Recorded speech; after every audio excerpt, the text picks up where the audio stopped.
aku tak tahu pun kat dalam ni ada cerita pasal rival. Jadinya aku share dengan korang apa benda yang ada kat dalam buku ni pasal rival.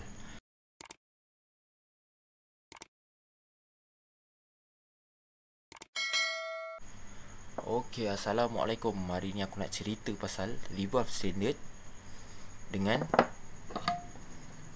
VForce 4. Ini untuk 125Z lah. Untuk 125Z, untuk RZ. Jadinya aku nak cerita pasal perbezaan dia. Dekat sini pun ada VForce 3 copy. Jadinya aku tunjuk sekali lah. Sebab VForce 3 copy ni dia lebih kurang je macam VForce 3 original. Cuma daripada sini ke sini, kopi punya lagi panjang dengan pelik ni. Pelik ni dia lagi kecil atau lagi besar, aku lupa. Sebab hari tu aku dah ada try tengok, tapi aku dah lupa. Jadinya itulah beza dia. Tapi sekarang kita cerita pasal rival standard dulu. Okey, kalau aku letak dekat crankcase ni kan, kalau korang nampak kan, korang akan nampak gap kat sini, betul? Kat sini pun ada gap. Jadinya rival kita tu dia boleh terbuka paras tu je. Kalau korang tengok, dia boleh terbuka paras tu je. Paras yang dia mampu lah. Sebab dah ada dinding penghalang tu kan. Dia akan buka paras tu. Okey, kita tengok VForce 4 pula. Okey, VForce 4, kalau korang tengok kan, tengok dia punya gap ni. Gap dia punya dinding ni, dia melentuk crankcase. Jadinya dia boleh buka lagi besar. Dia boleh buka lebih besar daripada rival standard. Rival standard ni dia dah lah ada 4 je lidahnya kan, depan, belakang, kiri kanan lah. Kalau VForce 4 ni dia ada 8. Okey, 2 sini, 4 dalam, 2 lagi sini. Jadinya dah lah dia boleh buka besar. Dia boleh buka besar. Dalam pun dia terbuka juga, sini pun dia terbuka juga. Jadinya kita punya flow minyak tu lancar lah. Kalau VForce 3 copy ni, korang tengok macam mana dia boleh terbuka sampai dia jejak dinding ni. Macam gitu lah. Jadinya kita akan ukur kan, daripada rival standard kita akan ukur berapa rival standard ni boleh terbuka, berapa VForce 4 boleh terbuka, berapa VForce 3 copy ni boleh terbuka. Jadi aku akan ukur. Aku akan tunjukkan korang macam mana.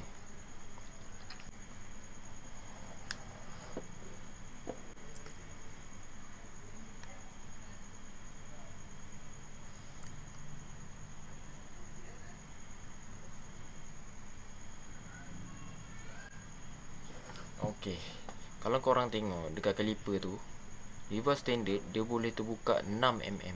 Kalau korang tengok, boleh fokus tak? Korang nampak tak? Nampak kan? 6mm.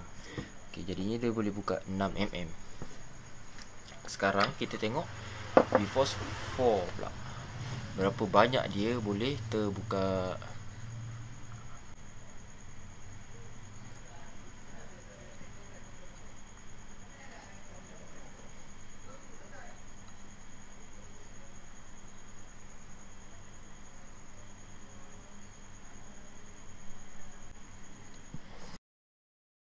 Dekat 7mm. Sekarang kita tengok VForce 3 copy pula. Berapa banyak dia boleh terbuka.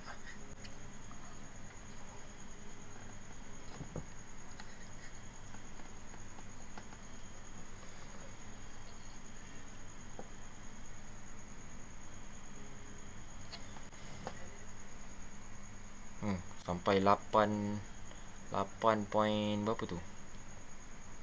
Ya, aku tengok 8.6. Kalau kau tengok dekat tu 8.6. Okey, jadinya beza standard dengan 4 ni, yang standard ni dia boleh terbuka 6mm, yang 4 ni boleh terbuka sampai 7mm. Tapi ada beza, walaupun 1mm, yang ini dia terbuka dua tempat. Macam gini je kan. Dia terbuka empat-empat ni macam gini. Tapi kalau macam VForce 4 ni, dia terbuka dekat mana tau? Dia terbuka dekat sini, dengan tengah ni. Semua terbuka. Dua sini terbuka, dua sini pun terbuka. Jadinya aliran flow minyak kita tu untuk menghantar kepada blok tu, dia lagi lancar bila macam gini. Macam itu juga dengan VForce 3 kopi ni. Tapi yang kopi ni aku pernah pakai tau. Dia memang tak boleh, dia berat. Aku tak tahu kenapa dia berat. Tapi kalau VForce 3 original, okay. Tapi kena defend pada setting juga. Sebab benda ni, plate ni kan, dia tebal. Kau dengar tu, dia tebal. Kau dengar kalau aku ada yang standard lain tau, ketebalan dia tu lain. Macam ni lain. Jadinya bila benda tu tebal, korang memerlukan aliran udara yang cukup untuk membuka benda tu. Jadinya senang cerita, bila korang nak pakai VForce 4 ke VForce 3 ke, enjin korang tu tak boleh standard. Okay, tak kisahlah korang nak floating block ke kan, korang nak balut green sub ke, bagi tinggi compression crank ni. Yang penting dia boleh meningkatkan compression, dia akan menambah tenaga pada rival ni untuk membuka. Bila korang korek block pun, rival ni pun akan jadi lebih bertenaga tau nak buka. Sebelum ni pun aku pernah cerita kan pasal VForce ni. Cuma aku cerita masa tu pasal VForce Double R ke waktu Z, aku lupa. Tapi kali ni aku cerita dengan aku tunjuk korang buku daripada Graham Bell ni. Dekat dalam ni dia ada tunjuk. Aku baru beli buku ni. Aku tak tahu pun kat dalam ni ada cerita pasal rival. Jadinya aku share dengan korang apa benda yang ada dekat dalam buku ni pasal rival.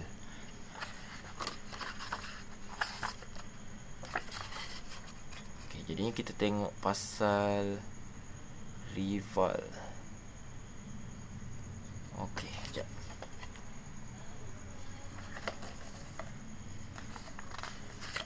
Okay ni. Aku tegakkan buku ni bagi korang boleh nampak apa yang aku nak terangkan. Aku dekatkan sikit kamera. Okey, kalau korang tengok kan, dia ada lukis dekat sini tau. Ada lukis bahagian ni, bahagian muka ni, dengan dia ambil daripada tepi macam ni. Yang ni. Okey. Kalau korang tengok petak ni kan, petak yang tak putus-putus ni gambaran rival standard. Yang putus-putus ni, ini yang dah modified. Okey. Jadinya rival standard ni, jarak dia daripada hujung sini sampai hujung sini 23 mm. Lepas tu yang sebelah sini ni, korang tengok ni, dia tunjuk. Jadinya kat sini 3.5. Dekat bawah ni dia besarkan 1 mm. Sini pula lebar dia 15.3 kan. Sini pun dia suruh korang besarkan 1 mm. Sini pun dia suruh korang besarkan 1 mm. Jadinya rival tu akan besar, lebih besar daripada standard. Lepas tu sini pun dia cakap gap maksimum yang boleh buka 8.8 mm.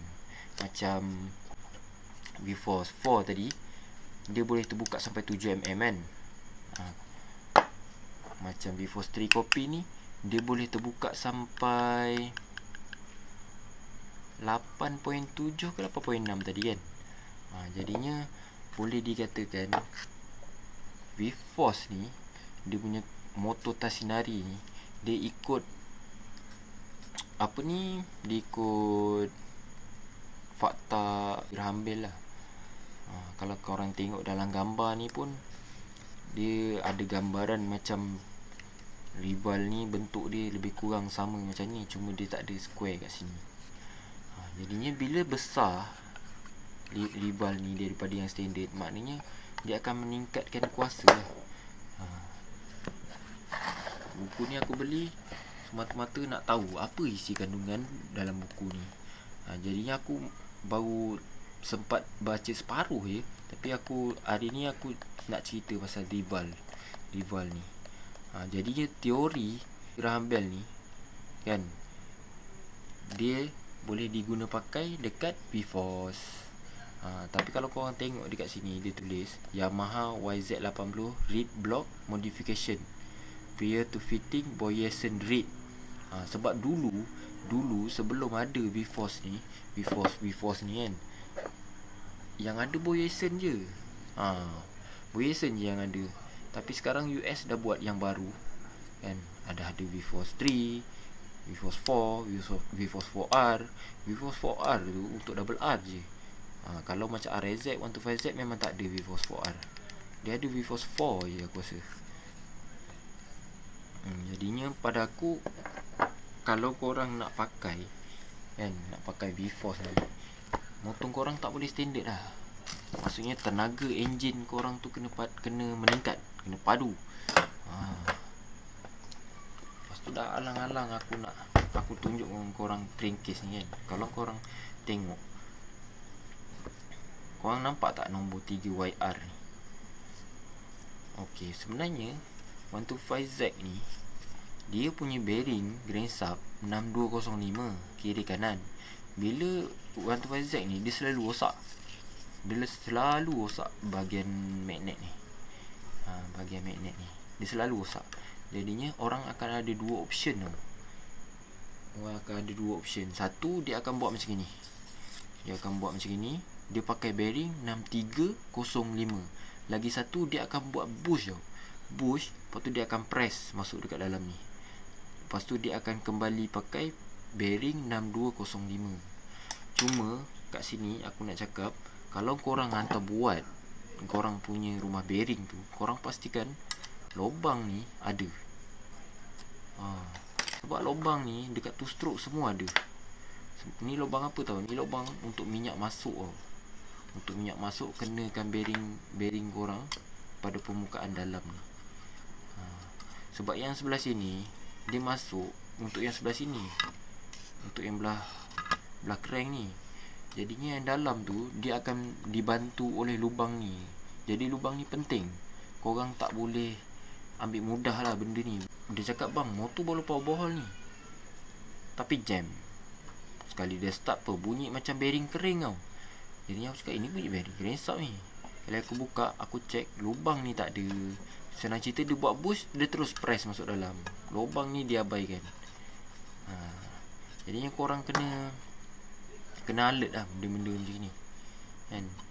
Aku sebab dah halang-halang aku buka crankcase ni kan, jadinya aku share lah. Lagi satu, kalau korang perasan dekat sini dia macam ada cala-cala kan. Cala-cala ada kadang-kadang crankcase tu dia macam bulat-bulat. Dia bulat-bulat gitu kan. Okey, kalau boleh kan, korang permukaan sini ni korang jangan biarkan dia bercalor. Korang jangan biar dia ada macam tersangkut-sangkut. Sebab minyak kita ni dia akan melalui sini tau. Dia akan melalui sini, dia akan melalui dekat sini. Jadinya bila ada benda-benda yang tak rata, bahan bakar kita tu dia akan tersangkut-sangkut. Dia akan tersangkut-sangkut. Contoh kalau macam kat sini dia ada macam gelembung-gelembung, jadinya dia dah kacau kat dalam ni. Bila dia pusing terlalu laju, dia dah berombak. Lepas tu kalau korang tengok dekat sini pun sama. Dekat sini ni kan, dia minyak turun sampai sini macam ada sangkut. Kan. Kalau boleh benda-benda macam gini korang fixkan lah. Korang voting, tak payah voting banyak. Korang just ratakan je. Buang line block ni. Korang buang yang sangkut-sangkut ni kan. Macam ni bukan repair ni kan, korang ratakan balik, bagi flow dia cantik semua kan. Macam ni dia buat, dia aku rasa patah ni benda ni. Patah, dia welding. Lepas tu dia tak bentuk balik benda ni dengan sempurna. Jadinya aku akan bentuk balik benda ni dengan sempurna lah. Nak bagi dia cun-cun, insyaAllah. Jadinya itulah aku nak cerita pasal V-Force tu. Jadinya teori yang diguna pakai V-Force ni lebih kurang sama macam teori yang diguna pakai Graham Bell. Sebab tu aku cakap nak kena tunjuk buku tu. Jadinya taklah apa yang aku cakap ni mengarut, kan?